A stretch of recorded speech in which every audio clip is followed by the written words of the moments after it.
Yeah, the radio say from watching so. Now, an opinion from Anya Bonnie. And someone bet to jar the expose, and that's the allegation say police inspector B Ashanti Regional or Pretty Brothel. Kumasi Metropolitan Assembly Chief Executive Officer ne di congestion and say ne demolition exercise or koye and I bet you just say post inspector pa wabo bo baby a dan ya ode ma besi brafo eye adwuma wom ye bisa say yera sa semi ebi say e normal ebi so say dabi etwetwa so pa then na wo can as a security aspect and the yeah no am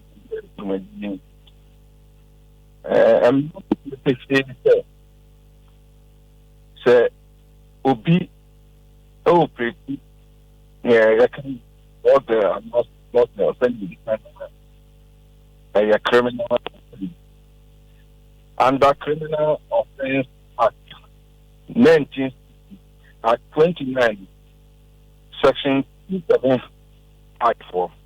I don't know, so what another thing here. Okay. Keeping a brother is that misdemeanor, and the law doesn't have any exception. Yeah, Fatou Sumaye. Criminal Offences Act Fatou Sumaye. Yes. Before you get to the Saka police, like some non-customer, you operating hard in a no correct. And you saw your police officer, military, whatever. Or say anyone found operating a brothel commits a misdemeanor. And the Act defines a brothel in Section 279 as any premises or room or set of rooms kept for purposes of prostitution. In addition, the law criminalizes related activities including living on the earnings of prostitution, that is Section 274, soliciting clients for prostitution in public, that is Section 275 and 276, procuring or recruiting persons into prostitution, allowing a child under 16 to reside in or frequent a brothel, Section 273.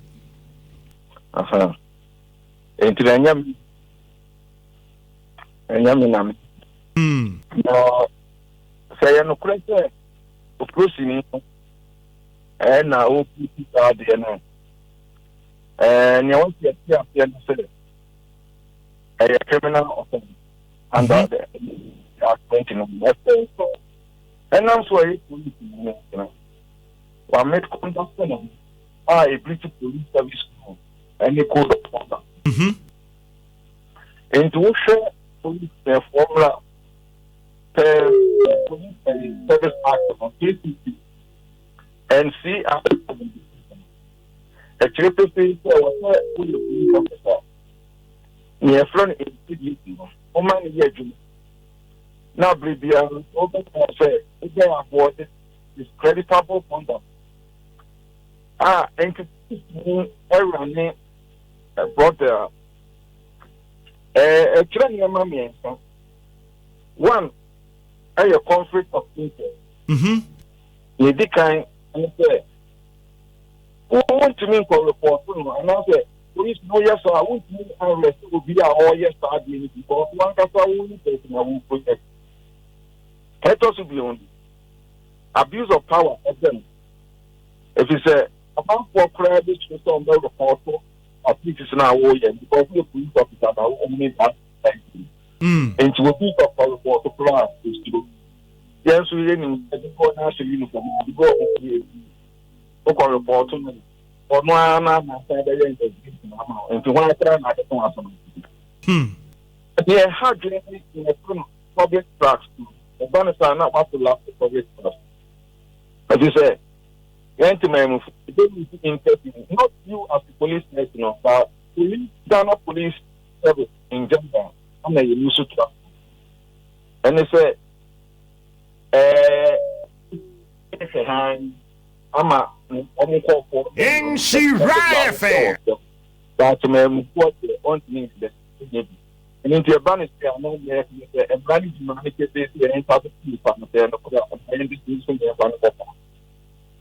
and you know, you're going to say, and something in the police, no question, I guess now. or signing a Boateng about public. So law enforcement and involved legality there. Now, the person normalizing crime. What I mentioned will be on the term I demand. Or no one Boateng or what meaning I get here. Then a man for a cafe or don't will be cafe. Let me go. We had anybody. Not 30 minutes. Ain't you? I'm not one here no more. Say, no, a banner, we police in here. The amount of a cat is 1 hour year. I am going to answer anything. We are not transferring the anything. Ain't you know, yes, and yet, here, I was a police in here. You ain't had the key. I'm married, I will be him and yes, I now, we are. Yeah, but public said nobody is above the law. And that is for the confidence about the here and now the thing here. Because the police in yourself won't go free. To be a uniform yourself won't go free there. That's the name of one only. Yeah, Mr. Boateng, okay, and now recently a post for any a coso obete timemfone bia no bi complain me dem asem call police station no say na post for ye omu jimi sika omu ye say police brutality sa e coso ye botuo na ye kum nipa no ye say on tie kire hwe ni ade era e den na kofa sa na e mai ba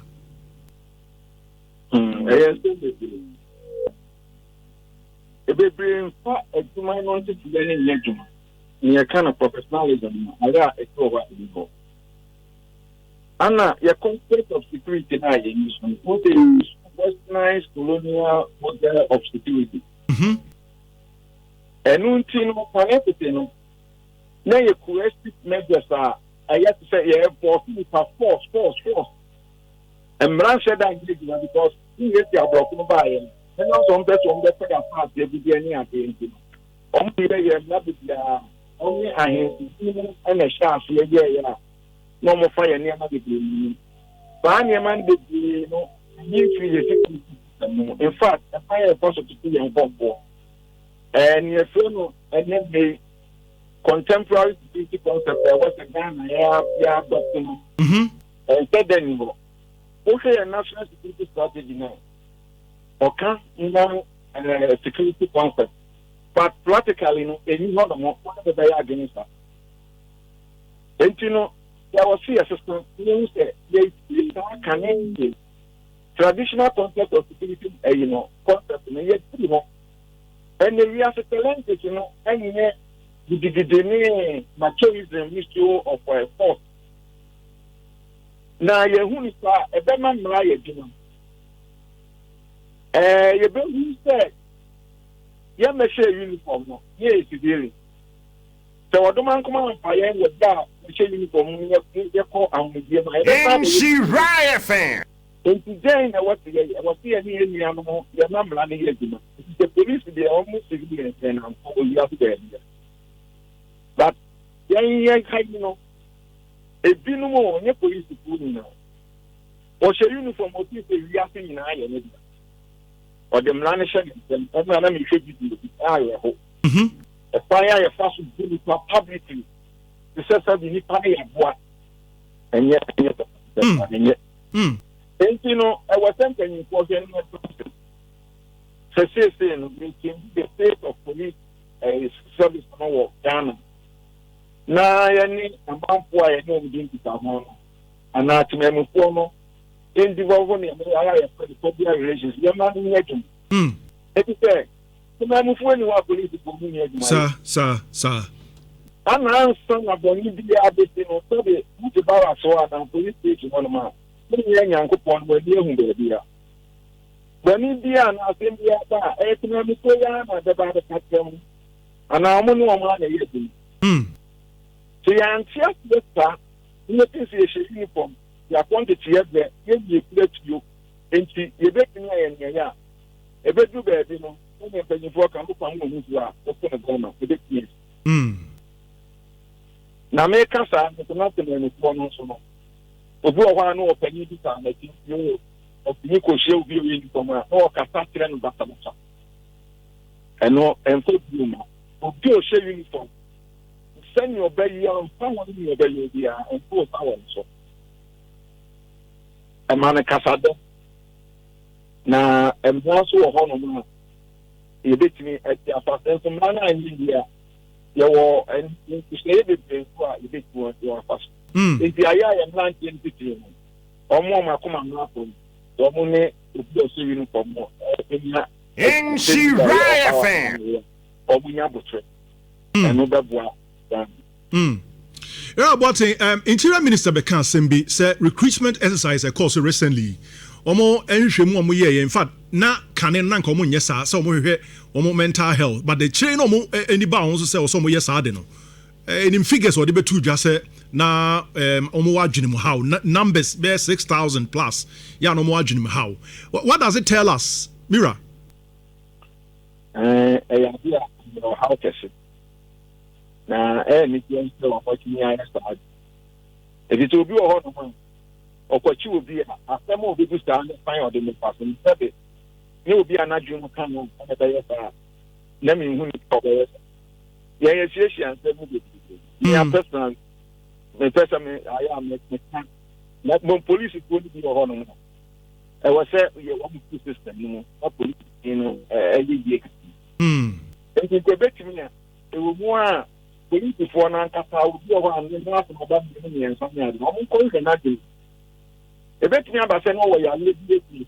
esia ye ni enti no eye o mo de ka o mo mra ho the back parliament plan o mo ko no mo pa se police for no enti enu bia o se o pe mental health wa ye ni ye e ba na san so ni tin e boa well Nhyira you better say no pay e won come out when you train yes madam well abusia Nhyira Paul Boateng security expert or no and mote say no train come I